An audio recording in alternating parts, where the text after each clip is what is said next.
We'll start with Jack Bendur, who played on the men's basketball team from 1969 to 1972. A Columbus, Ohio native, Jack was part of UT Martin's first ever conference championship squad in men's basketball, as the then Pacers claimed the 1969-1970 Volunteer State Athletic Conference crown. Still ranks as the program's all-time leader in blocked shots with 183. Yep. Single season blocks with 78. Single game blocks with 11. That was against Union on January 17th, 1970. I'm sure they remember that too. He was an all-Gulf South Conference performer during his senior season, nearly averaging a double-double at 12.2 points and 8.7 rebounds a game. And over his final 2 years in a UT Martin uniform was truly one of the best to ever play the game. I talked to Dean Manley, who was part of those teams, and he said, Jack's a great guy. A gentle giant was his description. Great rebounder and great defender, and a very kind man, a gentleman. David Belote, who played for UT Martin, said, good guy on and off the floor, played hard, a traditional post player with great defensive instinct, and was a role model for the younger players, which was David Belote. Jerry Carpenter said, a strong and consistent post player, a tough defender. And then Ryan Rickman and I were talking, the sports information director at UT Martin, and statistically, there is no doubt Jack is one of the greatest of all time, especially when it comes to blocked shots. With 57 more career blocks than anyone else in school history, that record will probably never be broken. Statistically, he is the best defensive player to ever wear the UT Martin uniform. And I agree. And I think the 11 block shots in one game will probably never be broken at UT. It might be, but probably not. And when you think about that, he potentially erased 22 points from the opponent in one game. That's phenomenal. That's a dedication to defense that's unheard of. Words to describe Jack: tough, kind, dedicated, smart, a great teammate, steady, consistent, a gentleman. Put your hands together for our newest inductee into the UT Martin Hall of Fame, Jack Bendur.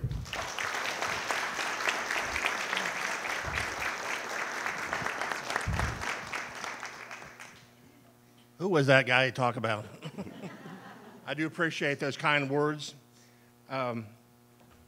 And I hope you'll forgive me for not standing, but I'm having some standing issues or balance issues these days. So I do want to thank a lot of people today. First of all, I want to thank Ryan for putting this all together, Ryan Rickman. I know it's his first time doing this, and he's did a fine job, and we appreciate his work and his communication with the inductees. Also, I want to thank, I know he's not here, but Chancellor Yancey and Mrs. Freeman. I've met them, we've met them as a couple, and we're very impressed with what they do for the campus here and the school, and all their work that they're doing for UT Martin. Also, Ben Jones and Jackie Johnson, who I've communicated with in the last several months with alumni, and they do great work, and I appreciate all they do. But I also want to thank the coaches, dedicated cheerleaders that we've had over the years, managers who took care of the players and our uniforms, and Dean Manley. And I think you heard him mentioned in the introduction, but he was a fine manager of our team. He was kind of on the short side, so he never really thought about being a basketball player, but he really was a part of the team because he took care of us so well. That was Dean Manley.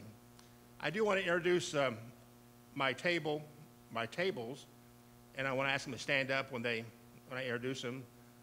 Son Noel, who's an architect,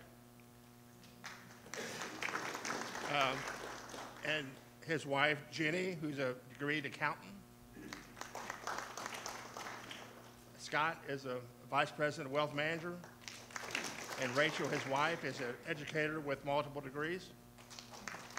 And Cynthia, my best friend and life partner, who's a retired judge and attorney, a former executive director of Mississippi Judicial College.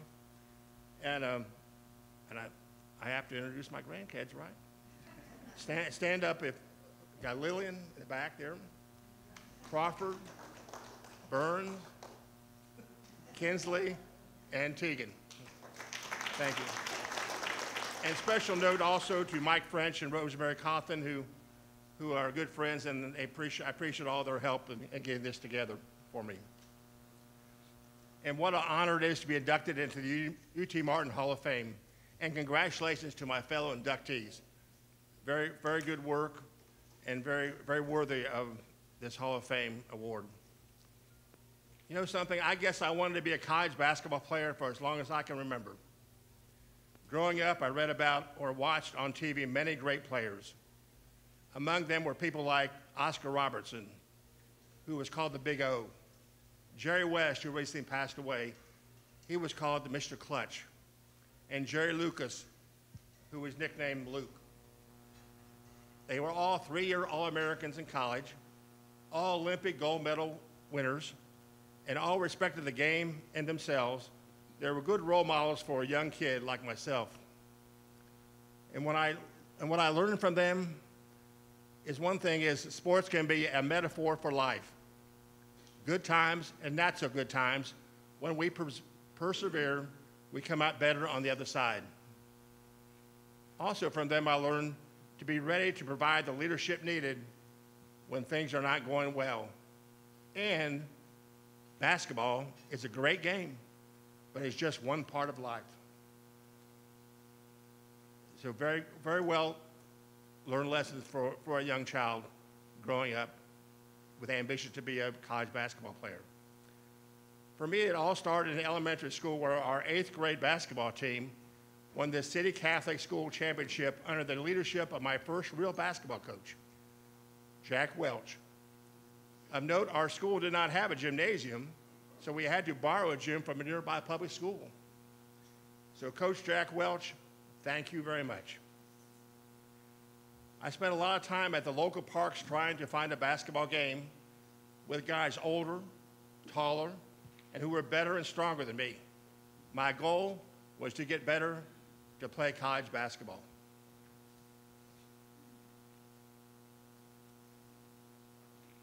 As I moved into high school, because of money, I had to transfer from my Catholic school to a public school, a much bigger school with 1,000 or more students, but with better basketball competition on my quest to get better.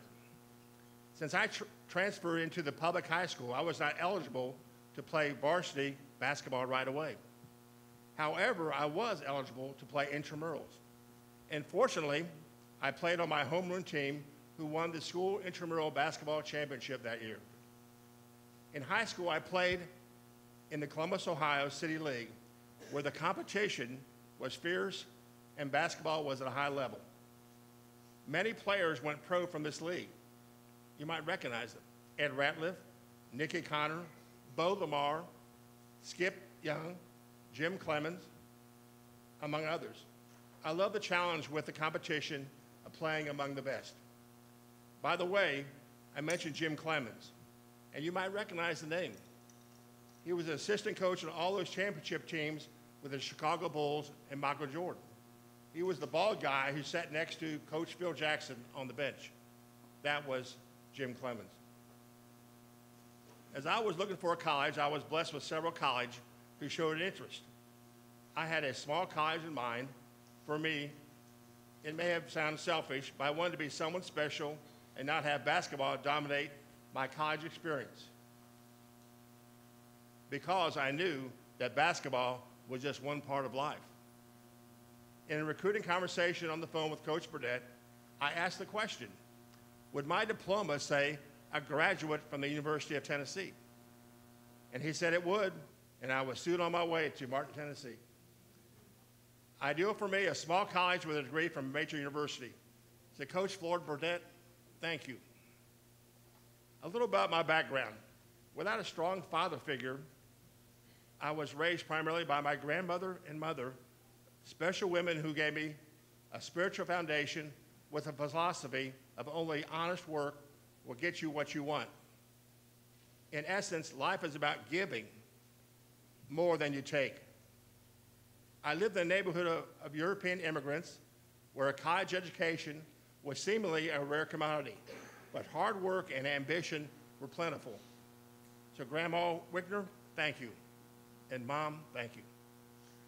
So I felt I was a pioneer of sorts as I recall my childhood dream of being a college basketball player and now being a part of the University of Tennessee. And not being able to afford bus fare did not deter me.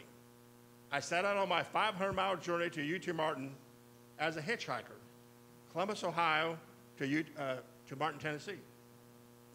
It took about 12 hours, arriving at the front porch of what is now known as the Skyhawk Fieldhouse. And when I picked up the payphone, yes, a payphone with to put money in, okay. There was a payphone there for the old timers here. You know there was a payphone on that lobby there, that porch. And I picked up the payphone on the wall and said to Coach Burdett, "Coach, I'm here." And so my dream of a college basketball player was just ahead of me. I found UT Martin a great experience with great teammates who cared about basketball, but also cared about their studies, and they were serious students. That first year, we were fortunate enough to win the very first basketball championship at UT Martin. As you remember, you can see the pennant or flag at the Elam Center saying BSAC Champs, 1970. That was it. That team shared one overriding trait. All the guys were unselfish. The team got the credit. In the years to follow, as I played for UT Martin, even my senior year, when I was a team captain, I don't believe the chemistry or spirit of that great championship team of 1970 was ever duplicated. On that championship team were Joe Lowry, David Mason, and Hall of Fame inductees, Don McDonald, who's here right with us today. Don McDonald. The late Mike Budolfi, Leonard Hamilton, who was my former roommate and current head basketball coach at Florida State University. And that team taught me about teamwork. The players learned to rely on each other's strengths and support each other through weaknesses and share credit for success. But they also talked about and learned about resilience. That athletes face defeat from time to time, but they must quickly rebound and prepare for the next challenge. And that we must learn to let go of previous failures and be intense without being tense. To this day, many of those players of the early 70s have kept in touch, and we call ourselves the UTM Ballers. And some of them may hear this talk and see it on YouTube or wherever, and some of them couldn't be here today. But we get together about once a year, and we communicate by text and such. But there's about probably 30 or 40 people, guys who keep in touch with one another about our illnesses and about our anniversaries and that kind of stuff. So UTM Ballers, I thank you for your support then and through the years as I share this honor with you all. Coach Burdett was not one to tout individual achievement. Some of us made all tournament teams, all conference teams, only to find out about it in the newspaper sometime later. As a matter of fact, in my time at UT Martin, I accumulated some good numbers for block shots. I believe I'm standing here before you today, or sitting here actually, today in large part because of my multiple season single game record for block shots. And it may surprise you to know that I did not know my records for some 14 years after I graduated from UT Martin. It happened this way. I was living in East Tennessee at the time managing a manufacturing plant when one day a customer of mine called me and said I was a record holder of block shots at UT Martin. And I questioned how he knew. And he said, apparently this customer of mine was driving around northwest Tennessee, and had his radio on when I was an answer to a trivia question. I let on him that I knew, but I was humble, and I didn't tell anybody because I was humble. But in actual fact, I didn't know. But later confirmed it by calling the UT Martin athletic office. But to all my coaches at UT Martin, Coach Burdett, Coach Vaughn, Coach Painter, Coach Schwope, thank you very much. And after graduation, I was blessed to have the opportunity to work around the world. I lived in China, worked in Singapore, and Japan, and the United States, of course, interacted with many fine people. And as I look back, I have learned some important life lessons, one of which is we need to thank God for our many blessings. Athletes and active people, we should all know where our strength and our talent comes from and be grateful every day that God has blessed us. and be grateful for also the ones who help us along the way. Secondly, a life lesson would be to support the dreams of young people you know. You might be a teacher, you might be a coach, or a great spouse, or just being the great or the best parent you can be. I am proud of working so much as an international business person. I am proud of having such fine grandchildren. I am so proud of having sons who have done well in life and are great fathers and husbands to their talented wives. I am so fortunate to be married to a special lady who has a spot for me every day. And now being inducted in the UT Martin Hall of Fame, I'm so blessed and truly a dream come true. So, life lessons of thanking God for our many blessings, supporting the dreams of young people you know, but also support the dreams of young people you may not know. And there are many ways to do this, I suppose. I have found a way to do this for me is to give back to UT Martin. I try to give a monetary gift to UT Martin on a regular basis. There are many places where your gift is needed here. Athletic scholarships, academic scholarships, among other areas. What a beautiful campus we have. Stunning landscape, beautiful architecture, first-class athletic facilities, and students so eager to learn. So think about supporting the dreams of young people you may not know by giving back to UT Martin.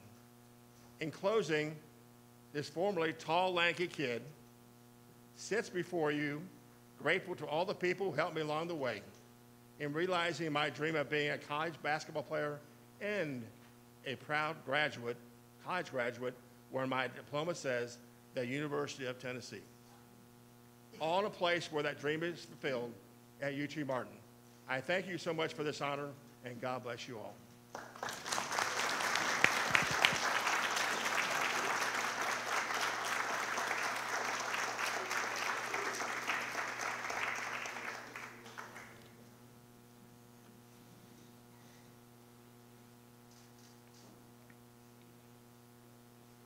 Congratulations, Jack. That we're going to change the trivia question. It's going to be now, what former UT Martin basketball player blocked 11 shots in one game and hitchhiked 12 hours to the UT Martin campus? That's as impressive as the 11 blocks. Next up, inducting into the Hall of Fame, it will be Kara Bergenti, equestrian, 2009 to 2013. Kara's the first member of the Skyhawk Equestrian program to be inducted into the UT Martin Athletics Hall of Fame. Hailing from Farmington, Connecticut, she was the first UT Martin rider to earn All-American accolades in back-to-back seasons, securing a spot on the honorable mention fences team as a junior before notching a second-team award in flat during her senior campaign.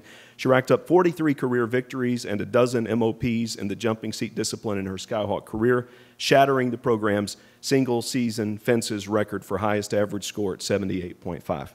I talked to Coach Megan Cunningham a couple of days ago, and her coach is still impressed that you were an All-American in fences and also in flat, and that truly shows your versatility and ability. Very few riders can be that successful in both, which was a huge boost to the team. She also told me this amazing story that we competed against Auburn, and your identical twin sister competed with Auburn. They look alike, tough to tell apart, even for Coach Megan. Now, what's interesting about that is Auburn also wears the same colors as UT Martin does, so it was very confusing for the spectators. I think, personally, it's the first time in the history of college sports that identical twins competed against each other at two different schools who wore identical colors, blue and orange. It was identical school colors and identical DNA competing against each other. I don't think that's ever happened. Teammate Hunter Ralston said, Kara was a calm presence during practice, during competition with the horses. When you traveled, you had the ability to learn the other school's horses for 4 minutes. And she said you were the best at that. It was amazing. You could connect with a horse in 4 minutes.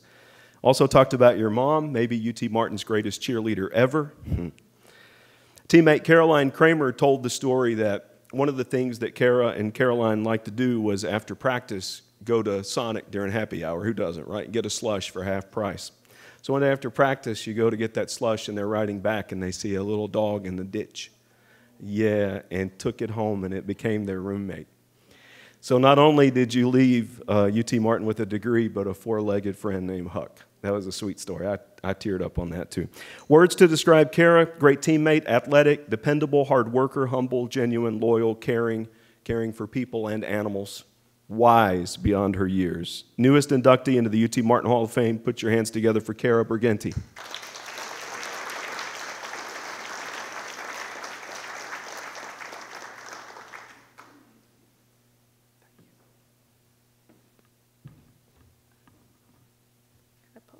Hey, everybody. I have a couple of things to say. First of all, I beat my sister. We rode the same horse, and I beat her. And I actually put that dog down last week, so that was really sweet.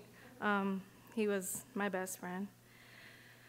So this has been a tough week for me, but it's a full circle moment because the first pony my sister and I ever had, we put down on Monday. And you know, I started riding when I was 6, and then my twin sister, when she was 8, told my mom in a pizza restaurant she wanted to ride too, and I threw a fit. And my mom said, if you're still riding when you're 10, I'll buy you a pony. And she did, and you know, she went on to help other little girls, but she made her way back to us in Alabama like 2.5 years ago, and we had to send her up to heaven this Monday. And you know, her and all the other horses I've ridden have gotten me to this day, which I never would have thought I would say. I'm in a Hall of Fame. How weird. You know, I wasn't sure when I would ever come back to Martin. I definitely didn't think it would be for something like this. It's so much the same. I was driving around last night, but it's all different. There's a lot more places to eat than when I was here. Got pretty burnt out on Subway. I remember exactly how I felt when I got on the plane to come here 15 years ago. And I was thinking, what am I doing leaving Connecticut, coming to this small town in West Tennessee? And then I remember very vividly walking to my first class, and I saw all these guys in camo hats and camo backpacks, jackets, and I was like, what am I doing? It was a total culture shock for me, but when I got, you know, to the farm, grave stables, and met my teammates and my coach, Megan, and all the horses, I just immediately felt at home. Am I good? You know, I got lost.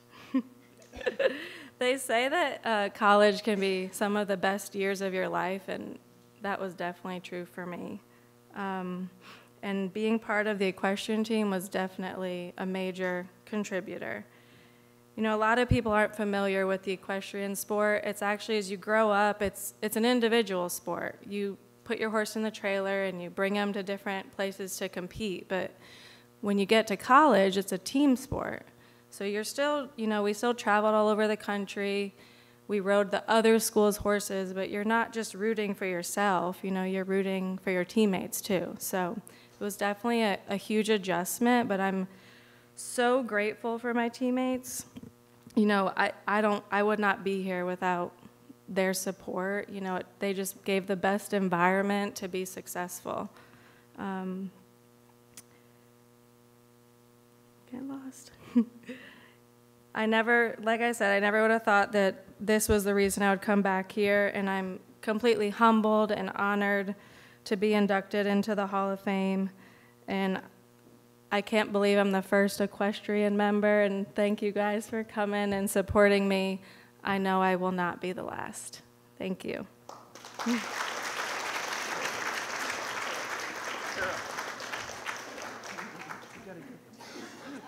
Sorry.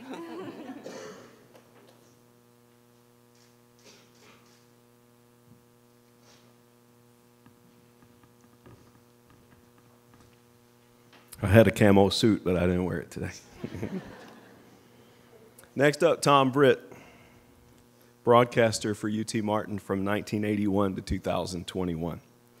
Britt was a mainstay for 4 decades on the Skyhawk Sports Network, calling action on the airwaves throughout West Tennessee on numerous UT Martin flagship radio stations, including WCMT and Thunderbolt Broadcasting.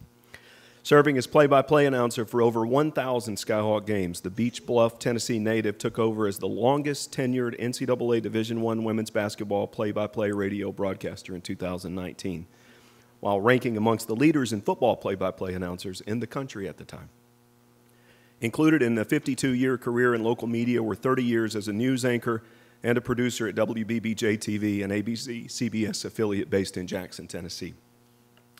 There's an ancient broadcasting proverb, I don't know if many of you have heard this in this room, but if you're in broadcasting, you've heard it, that goes back to the early days of radio. You never really know a person unless you work with them, share a hotel room with them, or experience technical difficulties during a broadcast with them. I know Tom Britt. I've done all of those things many times. I've traveled over 100,000 miles with Tom, lived with him in hotel rooms all over the country. I've been rolling down an interstate with him in a car at 2 in the morning on the way back from Moorhead, Kentucky. On a bus at 3 in the morning on the way back from Kalamazoo, Michigan. At 5 in the morning on the way back from Hawaii on an airplane. And I can say without hesitation, Tom Britt is one of the finest men I've ever met in my entire life. And anybody in this room who knows him knows that. We've eaten 1,000 meals together in hospitality rooms, restaurants, and interstate gas stations. Have you ever had a gas station delicacy? Jerry Reese said this about Tom Britt. He's an ultimate pro, did his homework, was always prepared, good person, a pro's pro. Ryan Rickman said the same thing, a pro's pro, the utmost professional. I looked forward to every road trip with Tom. He kept us entertained, and I always knew I would learn a thing or two. He's your favorite broadcaster's favorite broadcaster. Alex said this about Tom, always professional on TV and radio. His personality behind the scenes is kind and genuine. He takes a real interest in people and truly cares about their lives. He's a true friend in a business of brief acquaintances. And then Bud Grimes, who's here today, said truly a mainstay of UT Martin sports on the radio. With Bill Haney and then Chris Brinkley, Tom Britt was a constant for over 40 years. The three of us were on together for 43 years, and Tom was the glue that held it all together. It's really rare to see that kind of longevity with the sports network and a familiar voice. Tom is a true professional, always prepared, always positive. Brought credibility to UT Martin in the Jackson and West Tennessee, Madison County area with his television presence and his connection with UTM. Paul Tinkle, who's in the back of the room, said that Tom took his craft seriously with incredible professionalism. He was always prepared. When he was broadcasting UTM games on WCMT, we always knew we were in good hands. If he is your friend, he is your friend for life. Words to describe Tom, there are lots. Professional, consistent, unflappable, knowledgeable, familiar, steady, kind, genuine. I want to add one quick little story. When I first started working with Tom, it was interesting to see someone who had a television presence because he was on the news in the evening, on the news at night. He was on TV all the time, so people recognized his face. I was not used to that because I was in radio, and they really only recognized you if you told them your name. So we would go all over the place, and I would watch people watch Tom, and they would go, "Oh my goodness, you're Tom Britt. I watch you on TV after Oprah, after whatever." And people would really stalk him in gas stations as we were looking for gas station delicacies.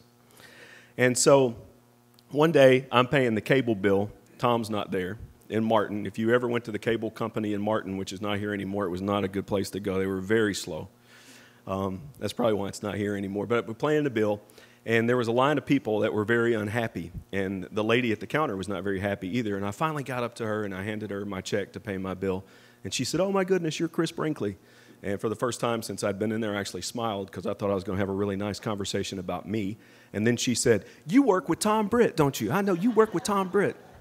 And I said, "I do work with Tom Britt." And then the lady behind me, who was in a foul mood, said, "You work with Tom Britt? I watch Tom Britt. He's on after Oprah all the time. Is he a little man?" Now, as a sports broadcaster, you give heights and weights all the time. It's part of our job. He's 5'10", 160, maybe 165 occasionally. And I said, "You know what? He's average size. He's not a little man. But in my heart, he's larger than life. He's a mentor, a friend, and a broadcasting legend. If there was a Mount Rushmore of West Tennessee broadcasters, that man would be number one." Put your hands together for Tom Britt, the newest inductee into the UT Martin Hall of Fame.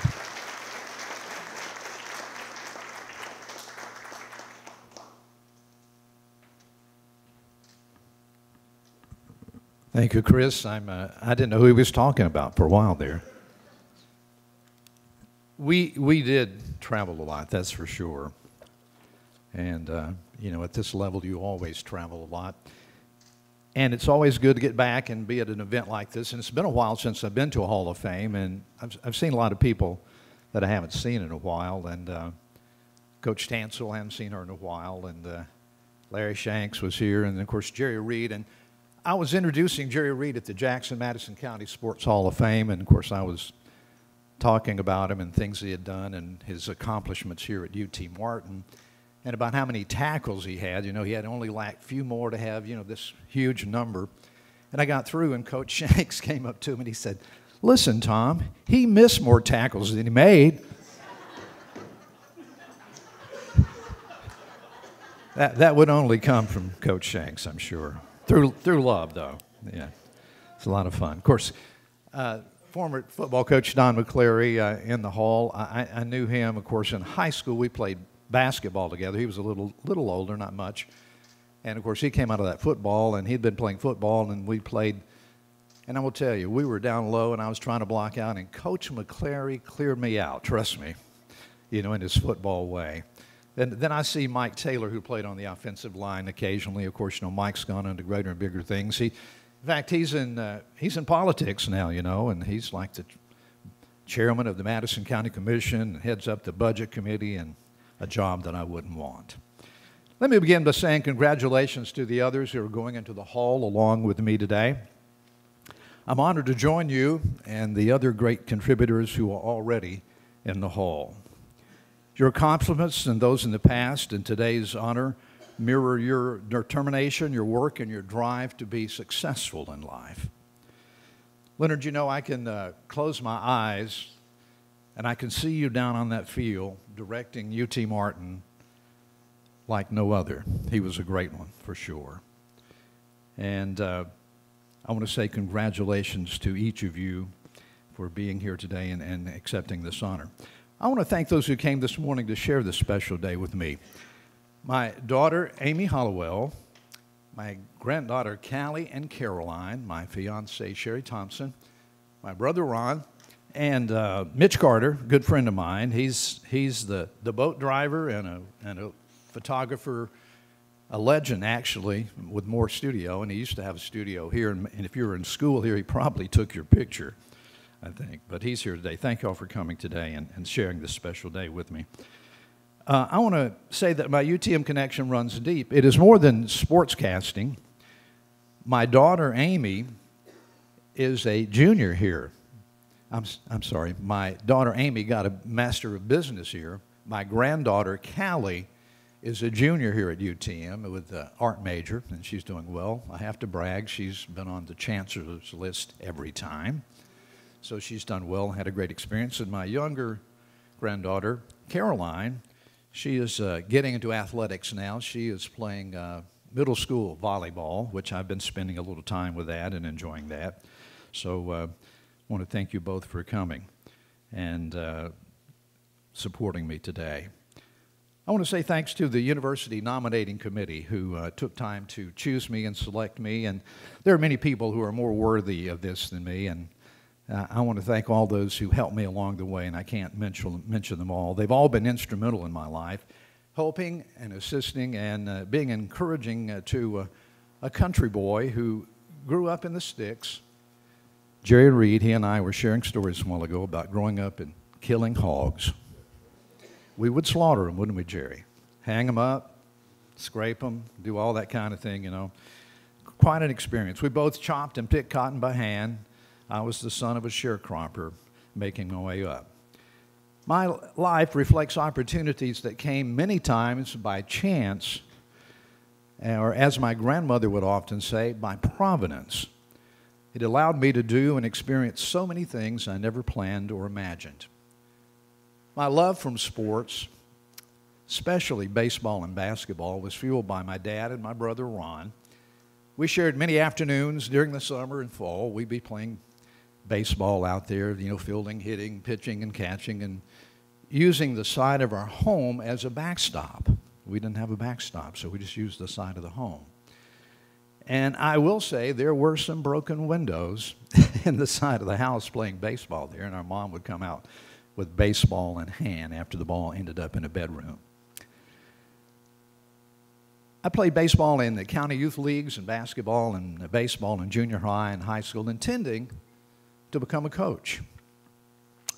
But during my senior year, the direction of my future changed as I had a high school senior friend and a classmate who was working at a small radio station, part-time at that time.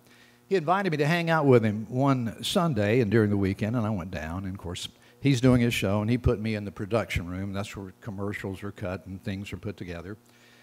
And he allowed me to record a commercial, and after we finished up, he and I listened to that ad, and he said, you know, that's pretty good, my friend. You know, that's the moment, and if you're in the media, I'm sure Paul knows this, that bug bites you, you know. You get that bug after you have done something like that, and it bit pretty hard. So it changed my life, and I found a radio tech school in Nashville. I signed up, and I studied and practiced to be a DJ and introducing records and cutting commercials, and passed the Federal Communications Radio Telephone Test at that time, which was a requirement to even work in radio. I graduated, took my first radio job in Jackson, Tennessee, and I want to thank Charlie Sims, who is no longer with us, and I think some of his sons went to UTM here, and he hired me at my first radio job, and I tell you, I was making the grand whopping salary of $2 an hour. And coming out of a cotton field and killing hogs, Jerry, I was glad to get it, you know what I mean?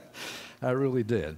About 10 years into my radio career, and I had done sports, high school and colleges there, Union University in Lambeth, and Jack probably maybe did the game you played against Union and people like that in the old VSAC conference. But 10 years in, out of the blue, I received a phone call from the legendary broadcaster and also Hall of Famer Bill Haney here at UT Martin, and he said, he called people Hoss all the time. He said, hey, Hoss, how would you like to become a part of the UT Martin radio network, the Pacer network, I think it was called back then? And, of course, I thought about it for about 10 seconds, and I said, yes. I didn't even know if it paid anything or not. I was just honored to be asked to do that. Little did I know that my yes would turn into over 4 decades of fall and winter days and nights where I would be behind the mic calling so many UTM games. That decision allowed a country boy to live a dream, covering games from Alaska to Florida, from the East Coast to the West Coast, and football and basketball games in Hawaii. It also afforded me the honor of doing NCAA playoff games with UTM, competing against Division II and Division I opponents. Quite a thrill. What a ride, working a full-time job in radio and 30 years in TV, and on the side doing sports for UT Martin. Sportscasting was the fun side of the business. I just couldn't find any job that would pay me enough to do that all the time. But reflecting back on the years, many games were great, and some during the growth and division change, well, I'll just say they were a little bit less than outstanding. Sometimes you win, sometimes you lose, but you know, take a beating, you go home, and you live to play another day or another season. I enjoyed great support during my time with UT Martin from many, many people, personal friends and employees of the university. I'll mention a few names, and forgive me if I mention some because there's so many. After Bill Haney retired from the UTM network, Chris Brinkley became the network coordinator.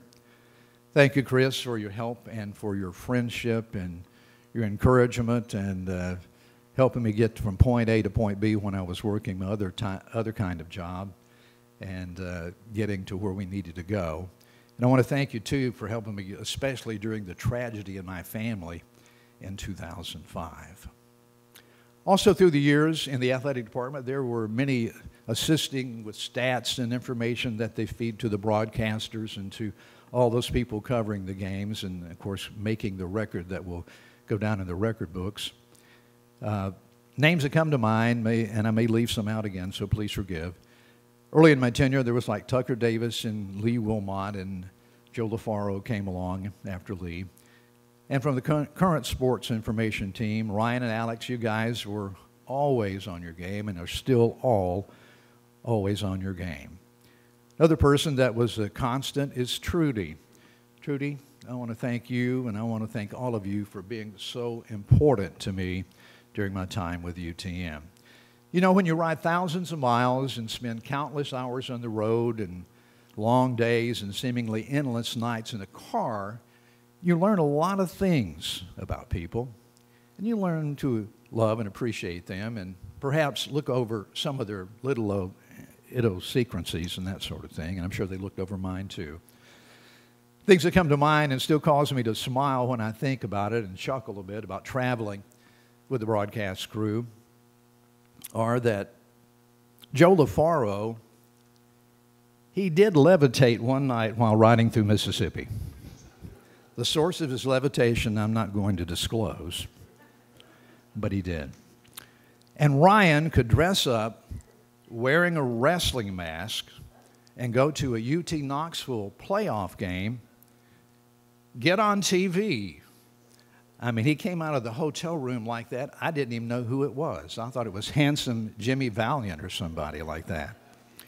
But he did that. It was fun.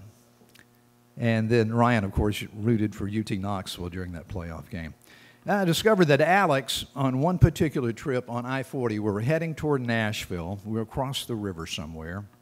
We're headed to UT Chattanooga, just he and I, and we were going there to cover the women's basketball team, I recall. I didn't realize that he could turn into a NASCAR driver. It all happened on I-40 as a pickup truck pulling a trailer and an 18-wheeler and another vehicle. They kind of got tangled up, and the guy in the truck and the trailer went off to the left, went across in front of us. The big trucks are beside us. There's another vehicle on the side of the road. And Alex maneuvered right through that like a NASCAR driver at 70 miles an hour. No scratch, no injury to us. We just drove on, stopped at the next stop sign, and changed our britches. And I learned that Chris could fall asleep as quickly as anyone I've ever known. In cars, hotel rooms, he didn't need any decompression. You know how it is after you work and you do things, sometimes you need to unwind. He was also the best at the long trivia games and finding those radio stations to pass the time and to keep us awake on all those long road trips. And Chris, like me, we both suffered from vertigo at various times, and if you've ever had it, you know, it's some of the worst stuff in the world. It's like when you're reading like this and you look down, it's like everything's going crazy. And I remember one game, Chris, we were at Arkansas State in the press box. It was a hot afternoon. It was early in the season, and of course, I don't know whether they even had air conditioning or they turned it on late, but when we got there and got in the booth, it was so hot, we were just soaked. And we both started having a little vertigo. And you know, what is worse than two broadcasters who are going to have to look down at stats and look down at the field up and down, suffering from vertigo? Luckily, I had kind of dealt with it before. Chris was trying to get over his. I said, well, maybe some ice was helping. He was putting ice on various parts of his body to cool off. And I won't name all of them, but he did, and we did the game, and we got through it. Finally, I'm blessed to have called so many games with the university on radio, and early on we did a lot of TV games, tape delay on Channel 11, and of course when ESPN Plus came in. I've interviewed so many coaches, and all of them were nice, and made so many friends along the way.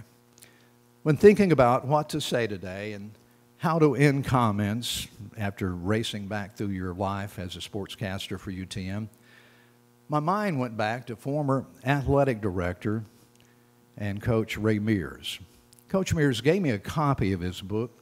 The title was Ray Mears' Big Orange Memories, How Ray Mears Transformed Tennessee Sports Tradition. You know, I was really excited about it. I couldn't wait to read it. He signed it, though, with an inscription from Luke 12:48. And that reads, "To whom much is given, much is required." To whom much is given, much is required. I have tried to give much. I have been given much. And I pray I have done what is required. Thank you all for coming today. And it's a great day to be a Skyhawk.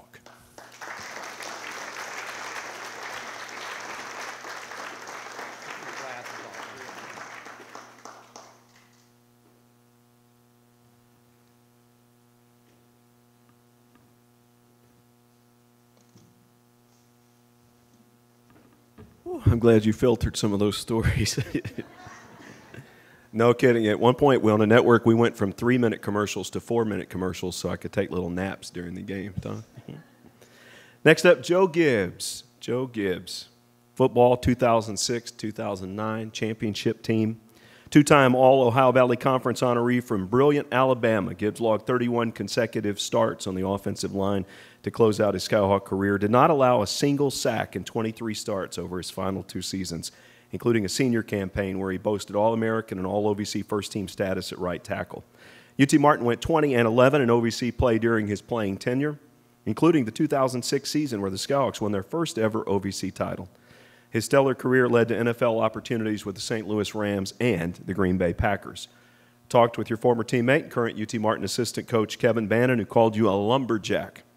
Said Joe is one of the hardest workers he's ever seen as a player and also as a coach. Strong, silent type, led by example. Also a peacemaker, he said, a peacemaker. I said, what does that mean? And Kevin told me that one time he heard a bunch of racket coming from the UT Martin locker room, screaming and hollering and just total chaos. Walked in there, and the players had seen a mouse run across the floor. Yeah, they were on tables. They were freaking out. Joe, with lightning-quick reflexes and strength, quickly took care of the mouse. I will not tell you how, but the mouse is no longer with us. And I think probably saved a lot of teammates from injuries because I think they were trying to run through the wall to get out of there. UT Martin head coach Jason Simpson told me about brilliant Alabama, population 845, how you played quarterback in high school, how steady you were and what a great teammate you were, how well you represented UT Martin when you went on to the pros, and how you got better every single season. And it is true, if you look back, you truly left UT Martin better than you found it. You set a new standard and paved the way for the success that the Skyhawks would have after you graduated. And I'm a little disappointed. I tried to do a lot of research on brilliant Alabama. There's not a lot out there. But on the Wikipedia page, notable people, I'm going to make sure that we include you in there because you deserve it. Words to describe Joe: compassionate, tough, hardworking, great teammate, dependable, strong, and a mouse killer. Newest inductee into the UT Martin Hall of Fame. Put your hands together for Joe Gibbs.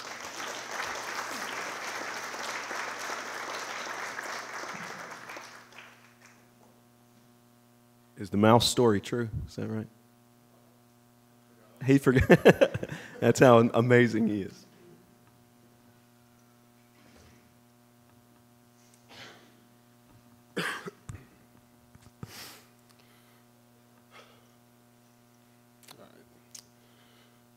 First off, I'd like to thank everybody for setting this great event up.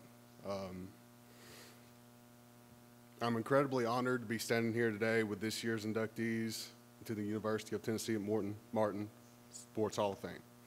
First and foremost, I want to thank God for blessing me with the ability to play the game that I love.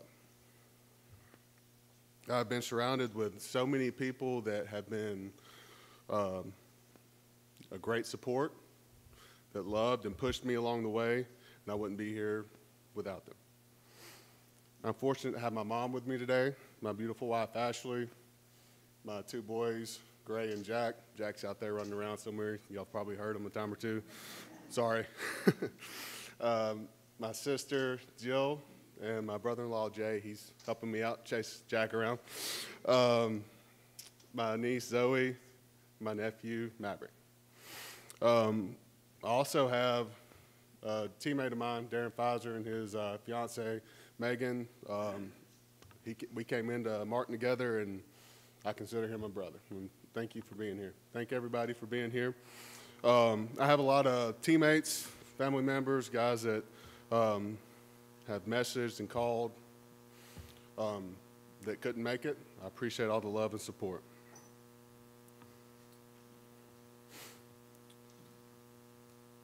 When I was up here, my parents, they never missed a game. They traveled so many hours every weekend, and they mean the world to me, and I cannot thank you enough.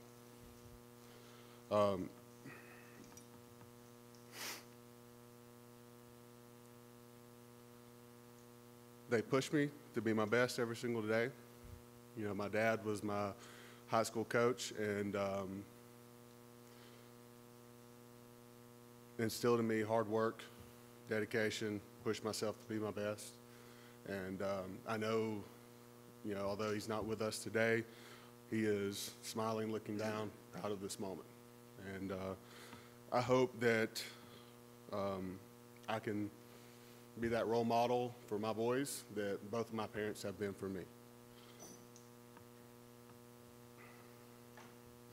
Achieving what I did as a player took a lot of hard work and dedication, which was instilled by my parents, my family, for pushing me to be my best.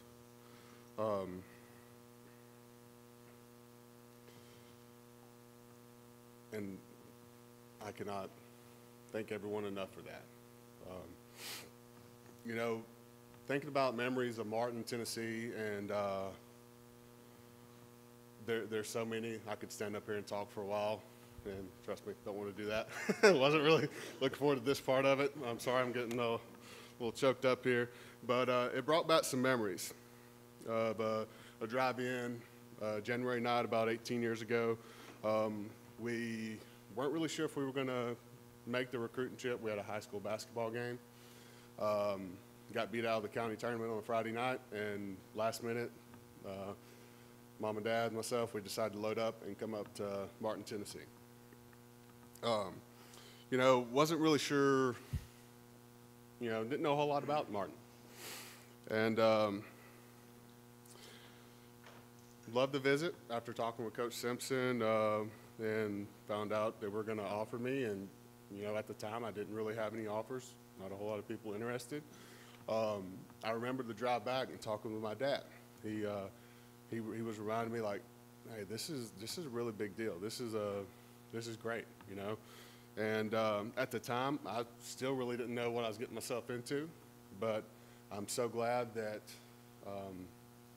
things worked out the way it did 18 years ago. I must also mention the coaching staff for my time here at UT Martin.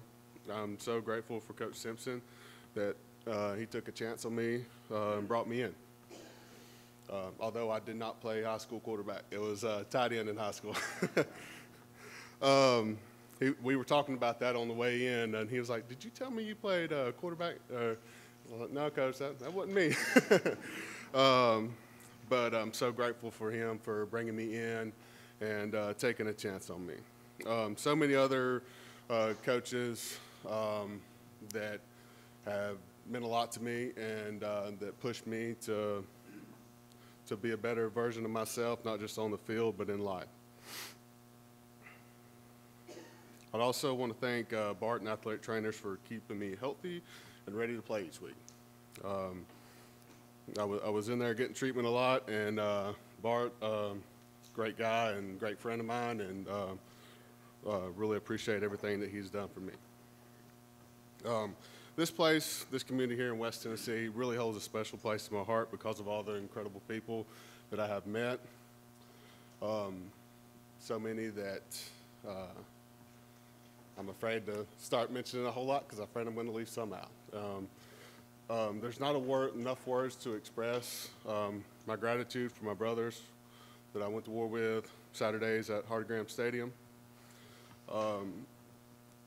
I've so many that I still keep in touch with today that I consider brothers that I would, you know, drop anything to go help them out if they needed me, and I know they would do the same.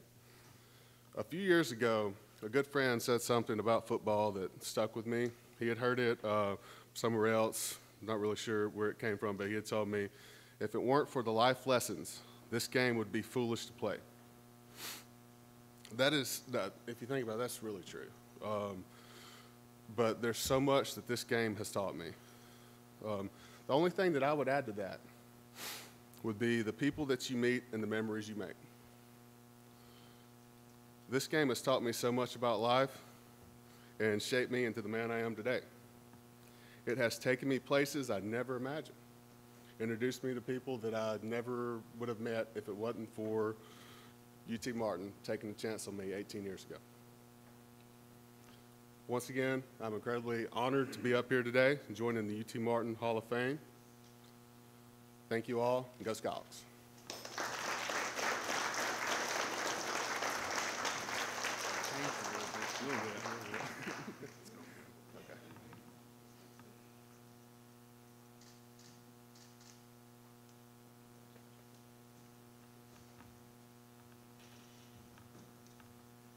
Thank you and congratulations.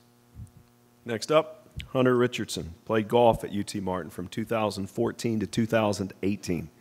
Richardson was the first UT Martin golfer to garner all OVC accolades in 4 straight seasons, starting with the 2014-15 Freshman of the Year award and culminating in back-to-back Golfer of the Year honors. 5th in NCAA Division I history with 12 career tournament wins, including 2 straight medalist finishes at the OVC Championship in 2016 and 17. Helped the Skyhawks to their first ever OVC title in 2016 and broke the league record for career OVC Golfer of the Week awards with 15. The Clarksville, Tennessee native became the first UT Martin representative to play in a PGA Tour event. Teammate, current golf coach Austin Swafford said, great ball striker, good at playing what was in front of him, focused on each shot, extremely focused, and was mentally present with each shot, sometimes to the point where you didn't really know what your score was. You were that focused on the individual shot. Wedges and chipping around the green were phenomenal. Told me the story about a golf tournament in Louisville, Kentucky, and I got confirmation because I thought it was pretty funny. Coach Carpenter back there thought the golf athletes were on their phones too much. So he said, if I see any of you with your phone out, it's mine until we get back to Martin, Tennessee. Sure enough, they were warming up in Louisville. Coach saw Hunter on his phone, took his phone. Hunter loves his phone. That's what I've heard from numerous people. Did not give the phone back until you got back to Martin. Is that right? That was a long time. And to this day, we believe it's the longest you've ever been without a phone. Yeah. So that was a fantastic story, I thought. Coach Carpenter also said that Hunter was always prepared, great work ethic, very dependable and consistent, great leader who made everyone better just by example. And his short game was phenomenal, said you could hit out of a paper sack. He also said, because this is what having a conversation with Jerry Carpenter is like, he also said you were a good goose hunter. He said you were a good duck hunter, you were a good turkey hunter, and you were a good deer hunter, which goes along with golf. Give you a target and the distance, and you'll hit the target, right? Coach Carpenter then said something that he said, now I'm going to tell you something I've never said out loud, I've never proclaimed. So I was like, okay. And then he said with supreme confidence, Hunter is the GOAT, the greatest of all time at UT Martin golf. The greatest of all time. Now, if you're going to say that, you got to back it up. Okay, I'm going to back it up right now. In your college career, you won 12 tournaments. That's 5th in the country all time.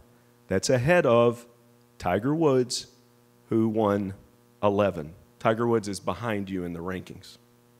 Just in front of you is Phil Mickelson, who won 16 in 1992. No other golfer in college since 1992 has won as many tournaments as this young man right here. Put your hands together for our newest inductee, Hunter Richardson, the GOAT.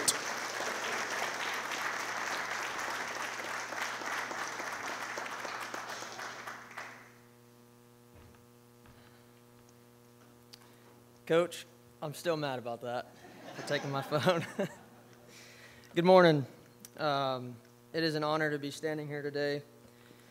First of all, I'd like to congratulate the other 5 inductees on this incredible honor. Thank you to everyone who has come out today to celebrate the Hall of Fame class of 2024.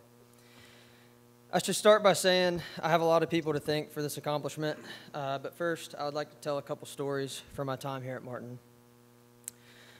I'll start with a story about my visit. I remember my mom and I got here, and we were driving around trying to find our way to where we were supposed to go to find our tour guide. Eventually we did, and we started on our tour of the campus. I was excited, I was nervous, and not really sure of what to expect. The first place our tour guide took us was to Browning Hall, the older dorm rooms over off Mount Pillier Road. If you've ever been in Browning, you know they're not exactly the most luxurious living quarters. Now, with that being said, there's absolutely nothing wrong with them. It just wasn't what I had expected for my college experience to be like. After looking through Browning, I kind of looked at my mom concerned, and I told her I was ready to go. She kind of looked at me weird and said, "Are you sure?" I said, "I'm positive." She looked at me puzzled and said, "Hey, it's your decision, not mine. We can do whatever you want to." So shortly after, we notified the tour guide that we were going to be leaving, and she also looked at me kind of puzzled, as we had only been on the tour for about 10 minutes. She looks at me and says, "Is it because of the dorms?" And me, trying to be as polite as I could, I told her that it didn't have anything to do with the dorm rooms and that we just had to leave. But she could tell that that was 100% not true and that I was terrified to stay in those dorms with a potential stranger. She looked at me and said, "Okay, that's fine, but if it is because of the dorms, please stay. They get way better." And she was right. While I have no clue who that tour guide was, I'm thankful she told me that, because otherwise I would have been out of there and never looked back. So really, I guess I owe all this to her. So to that tour guide, wherever you are, thank you. After visiting the rest of the campus and eventually the dorms that I would eventually live in, I knew this was where I wanted to go. I remember even just going to get lunch at Wendy's. Everyone was so nice. The people that worked there, the random old man we met in the parking lot and talked to for 5 minutes, it just felt so welcoming, and I was right where I needed to be. Little did I know at the time, but the next 4 years would truly be some of the best 4 years of my life. I didn't know that my teammates would come to be some of my very best friends, not just in college, but lifelong friends. I didn't know my coaches would become people that I went to for advice and mentoring. I didn't know the life lessons I was getting ready to learn would mold me into the person I am today, and I didn't know the times that I had in those 4 years would, in fact, be some of the best times of my life. I was able to accomplish a lot in my 4 years here athletically, because we all know that I scraped by as best as I could academically. But even with all the success I had here, mainly on the golf course, none of it would have been possible without the help and sacrifice of my coaches, my girlfriend at the time, but now my wife, my parents, my teammates, and the people here in Martin. To start, I would like to thank Coach Carpenter for giving me the opportunity to come and play for him. He allowed me to grow my game to levels that I never thought possible. A lot of that success came due to his baby, or also known as the Bill Rhodes Golf Facility, that I know he had a huge part in making happen. It is truly a state-of-the-art practice facility and was a huge part of my success and also a big part of me coming to Martin. So, Coach, thank you. Thank you to Chris Gillis. I'm not sure if he's here today, our strength coach, but he was also a huge part of my success in college and even after college into my professional career and getting our bodies prepared to compete at a high level. I remember our first workout with Chris. Chris took over as our strength coach at the beginning of my sophomore year, and I think he wanted to make a statement with that first workout with him, and he did. I think 5 of the 9 of us finished that workout hugging a trash can or a toilet, and if you're wondering, I was one of the 5. We were all wondering what the heck was going on because, after all, we just played golf. We didn't know what had hit us. But all jokes aside, Chris was a huge part of my success during and even after college. I still use some of his workouts and movements to this day. So, Chris, thank you. Lastly, on coaches, thank you to Scott Carpenter, Coach's son. He was one of our assistants at the time. Thank you for keeping me sane in all of those conference championships coming down the stretch when I was more than likely a head case to deal with during those stressful last few holes at Muscle Shoals. I'll never forget sophomore year on hole 17 at conference. I was the last Skyhawk on the course, and all we needed was a par on 17 and 18 to win as a team, but also individually. 17 was a reachable par 5 with water short of the green. I was about 210 yards out with a little bit of a breeze in our face. In any other scenario, I would have pulled a 5-iron and never thought twice about it, but I knew at the time I had some adrenaline pumping, and so in my head I was thinking 6-iron. I pulled a 6-iron, and Scott looked at me like I was crazy trying to hit a 6 from 210 yards out with a breeze in our face and water short, and he was absolutely right. It was crazy. He politely grabbed the 6-iron out of my hand and looked at me and said, "Hit the 5." I said, "Seriously? You don't think that's too much?" He said, "It might be, but all we need is a par. Too much club is fine, short is not." He looked at me again, almost like he was getting ready to smack the heck out of me, and even if I even thought about reaching for the 6. He said, "It's not a 6, hit the 5, trust it, and let it go." So I did. I hit it to the back half of the green, made my 2-putt par, and moved on to the next hole, eventually making about an 8-foot putt to win as a team and individually. Standing over that putt on 18 was by far the most nervous I'd ever been up to that point in my golf career. But when it went in, it was by far the most exhilarating and relieving putt I had ever made, because not only was it for me to win, but also for my teammates. All of them, including their families, were up on top of the hill watching, and I knew I had to make it for them. It was our first ever conference championship win as a team, and you can imagine the celebrations that followed. We even had a police escort at 1 in the morning for about 10 miles coming back into Martin. We were the only ones on the road, just us and the police officer that escorted us into Martin, but we didn't care. We had just won conference for the first time ever, and we were super excited. So to Coach Carpenter, Scott, and Chris, thank you. To my parents, thank you for supporting me through all those years of junior golf, high school golf, amateur, college, and eventually professional golf. From dropping me off at the country club after school and picking me up at dark with me arguing, saying that I still had 10 minutes of daylight, even though it was well past dark, to eventually traveling to different cities to play in tournaments, which then led to traveling to different states to watch me play, and at times even to different countries, all to support me. When you're young, you never truly realize how much sacrifice parents make for you to be able to pursue the things that you enjoy growing up. But looking back, the sacrifices you guys made were immense, and for that, I thank you. To the athletic department, thank you for always being such a great group of people to help us as we were pushing through the struggles of being a student athlete. More specifically in the athletic department, I would like to thank Danelle. As a freshman, I kept hearing people talk about this lady named Danelle, and if anyone had a question they didn't know the answer to that question was always, "I don't know, go find Danelle." I kept hearing her name come up, so finally I went to her office and introduced myself, and not long after, I found myself in her office at least 3 or 4 times a week, asking her questions that I was too lazy to do my own research on because I knew that she would know the answer. Her door was always open, and she was always willing to lend a helping hand. So to Danelle, thank you for making my life easier for 4 years. To my wife, Emily, thank you for sticking with me through all the good and bad times that come with life and with golf.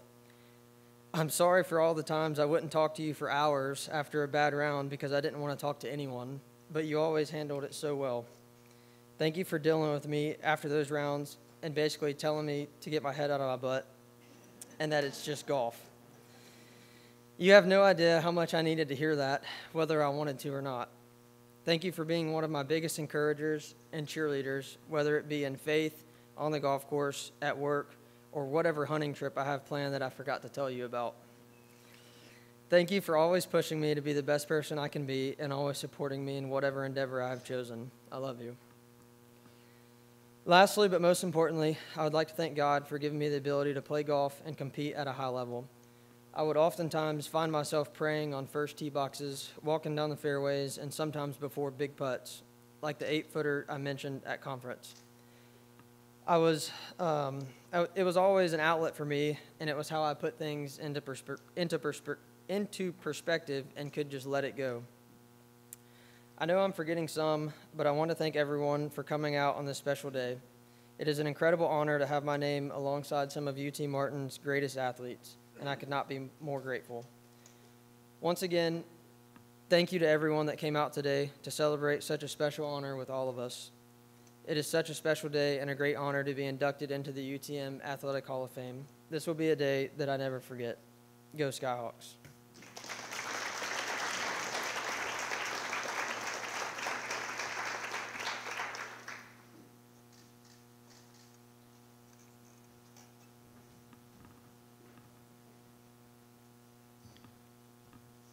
Yeah, that's tricky, Hunter. The man who proclaimed you the GOAT stole your phone. I don't know.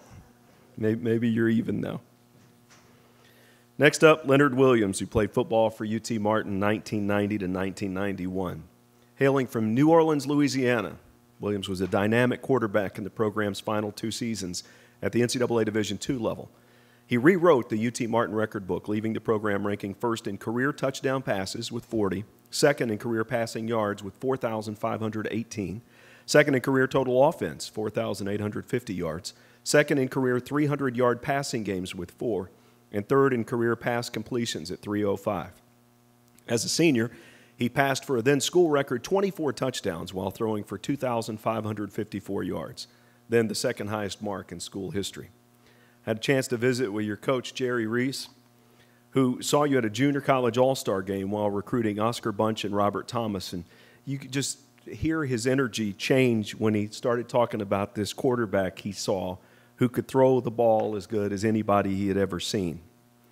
Said that Leonard was a perfect fit for the UT Martin shotgun offense, and to this day, and Jerry has seen a ton of quarterbacks through his career as a coach and a general manager in the NFL. Jerry says Leonard is still one of the best he's ever seen throw a football, ever. And said if he had been 6 feet tall, he would have been at an SEC school, not UT Martin. Talk to your junior high coach, George Haynes. That was a delight. I was on the phone for about 45 minutes. That was fantastic.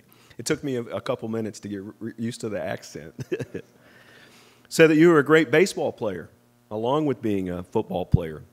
Extremely gifted. You knew how to play quarterback at an extremely young age, way beyond your years whenever you were in junior high, allow you to call audibles. And being in New Orleans, and his junior high coach said this with great conviction, said, I saw a lot of great quarterbacks come through this area. Eli Manning, Peyton Manning, and he mentioned numerous others. And he said, nobody played the quarterback position better than Leonard. Nobody. And continued to say to me, fans and coaches still talk about number 12. If your junior high coach from 40 years ago remembers your number, you were good. Trevor Hurst, center on that team, said that when Leonard found out he was being inducted in the UT Martin Hall of Fame, he called Trevor, he called his teammates to thank them, to give them credit too. And that shows you Leonard's true character and shows you what kind of teammate he is to this day. Said you were never rattled, never lost cool, never lost focus, great quarterback, big-time talent. If you were 6 foot tall, you'd have been at LSU, not UT Martin. I even remember being in high school and not really knowing a whole lot about UT Martin sports, but we knew your name because at the cafeteria table, all the sports fans talked about you. Words to describe Leonard: humble, kind, consistent, steady, talented, loyal, dependable, consistent. Our newest inductee into the UT Martin Hall of Fame. In junior high, he wore number 12, Leonard Williams.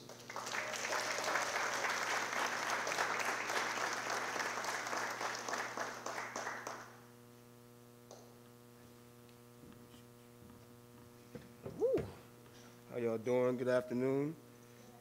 Oh, wow. Let me see how we're going to start this thing.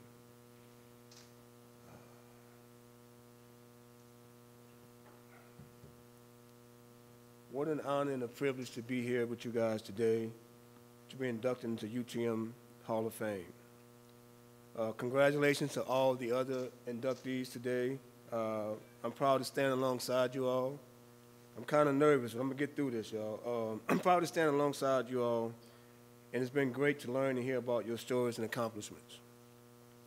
Before I get started, I'd like to give all the glory and honor to God, and I am just thankful for the life and many blessings that he's blessed me with.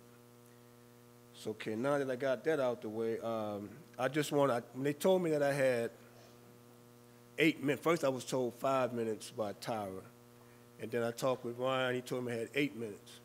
So I told my wife, I said, hey, they're giving me 8 minutes to speak. My wife was like, wait a minute, you 8 minutes? I said, no, we got to cut it short. So we don't have to worry about anybody playing the music in the back because I'm on the timer right now. I'm going to try to get y'all out here as quick as I can. So I'm going to put my glasses back on. So I want to thank the Hall of Fame committee for this recognition and the once-in-a-lifetime opportunity for being inducted into the UTM Hall of Fame.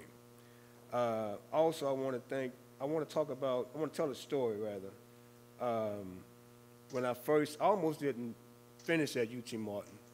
When I first got here, I think I heard Chris talk about Coach Jerry Reese come out to the junior college all-star game.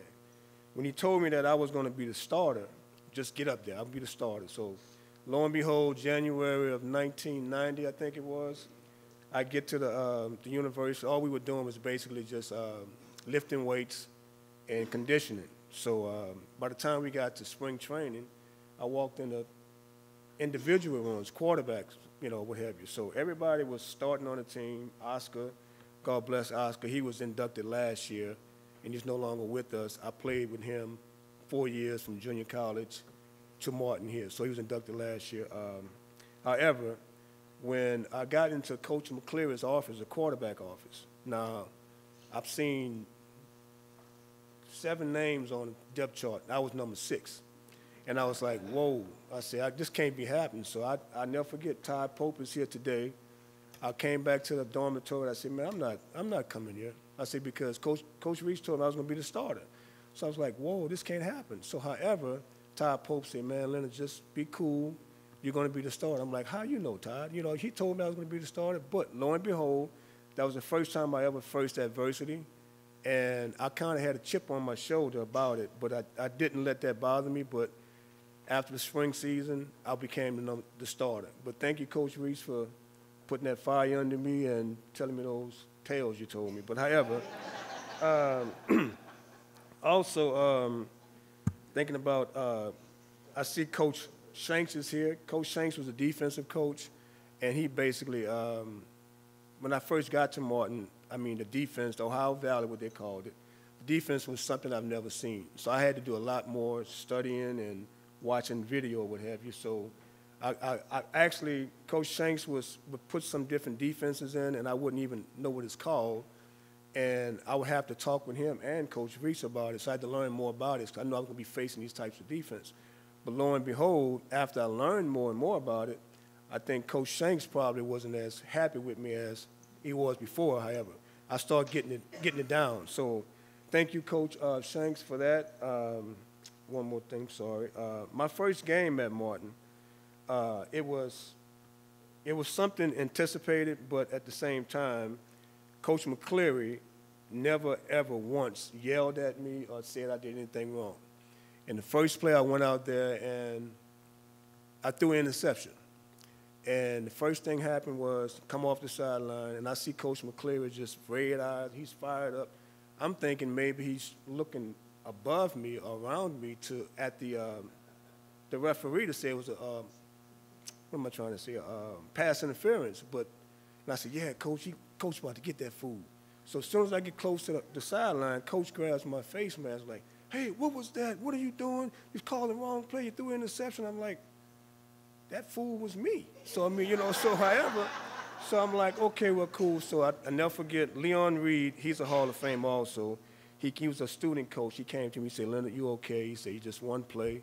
Just go out there, man. You know what you can do. So after that one play, Coach McCleary did what he did. He put a little fire under me. And right after that, I threw for 5 touchdowns in that game and set records or what have you. So thank you, Coach McCleary, which he's not here.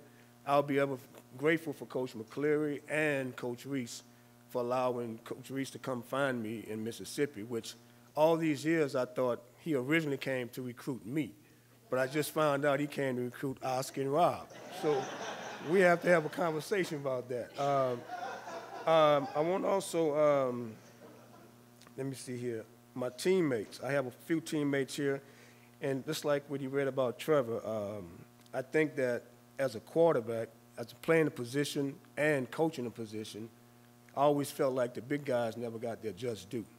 So I always said that, hey, when something goes good, quarterbacks, receivers, your name is going to be in the newspaper. But the offensive lineman never got that glory. So I had to call Trevor. I called my guy from junior college, a couple of guys in high school, and let them know, hey, I'm going to be inducted into UT Martin Hall of Fame, but without you sacrificing the things that you've done through your career to actually block for me. And sometimes you block real good. Sometimes you held. I'm okay with that, but you still allowed me to get where I'm at today. So, again, my name is here, but you all are going in there with me. Also, I want to thank the the receivers that I played with, Robert Thomas, Oscar Bunch, he's in heaven now. He was inducted last year. So there's a lot of players I want to thank, but the guys that are here, Todd Pope, Brian Gregory, of course, Trevor Hurst here, Charles Wilson, I appreciate you guys for everything that you've done. I've been here for, I think we're here 2 years, and I made a lifelong of friendships, or what have you. So, again, thank you for that. I want to thank my mother and father who's not here with me today. They're no longer here with us. My brother and my sister also. I know they're down looking at me and smiling, and I hope I made them proud. I want to thank my brother and sister who's not here, which is back in Dallas. They couldn't make it. I want to thank them for always believing in me.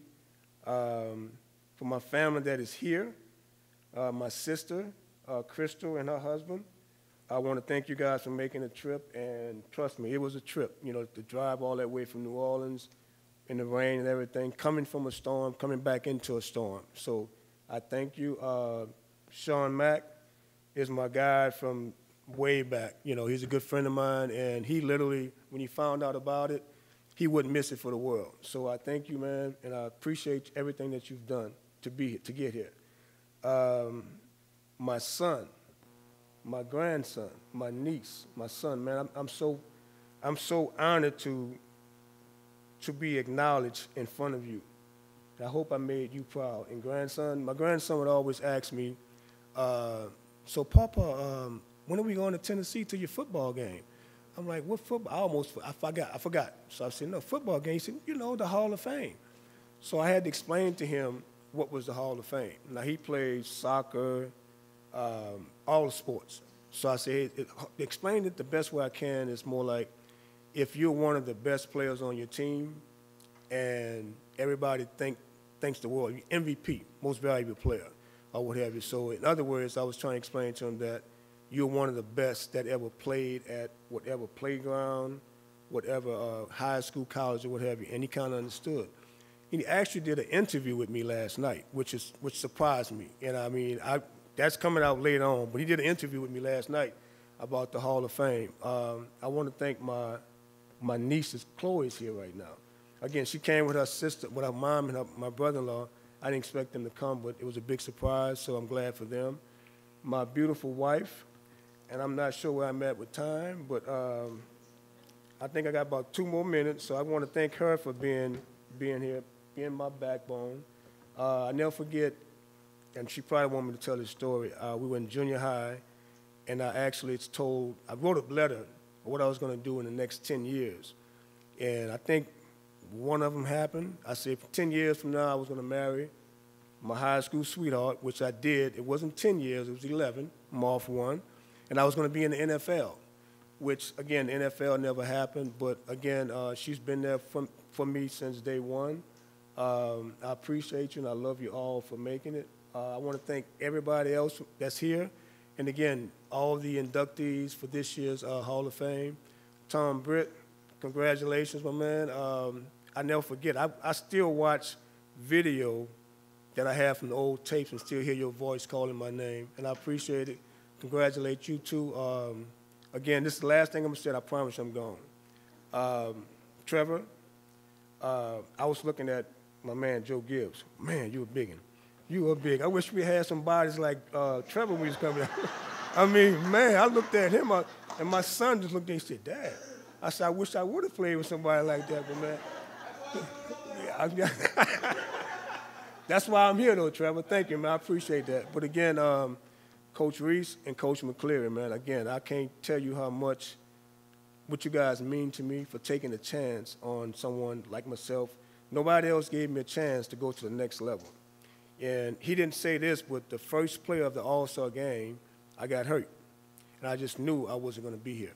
You know, but he still told a little joke about, Coach, he ain't but this high, but he can throw the ball or whatever. So I appreciate you for that, Coach, and I thank you. And that's about it. And I appreciate everybody for coming. And I want to say this to my son and my grandson and my wife. And this is something that I said I was going to say. And I didn't make it to the NFL, but we're in the Hall of Fame, baby. All right. Thank you, guys. Thank you.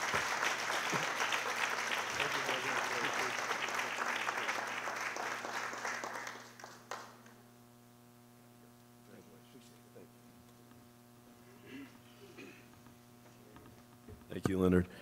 Your junior high coach was going to be here, too. We're buddies now. I talked to him on the phone for 45 minutes, and he told me, he said, I was going to fly to Martin. And I said, no, you would have driven to Martin. But it was his wife's birthday. You probably already know that, or he would have been here. What a great day. I told you, it's the stories that are the best part. It's a historical day every year, and it's one of my favorite days of the year. Put your hands together for Jack, Kara, Tom, Joe, Hunter, and Leonard. The newest inductees in the UT Martin Hall of Fame. They will all be recognized tonight at our football game. We invite you to come out to Graham Stadium. Thank you so much for coming out, and it is a great day to be a Skyhawk. Everybody have a great day. Thank you.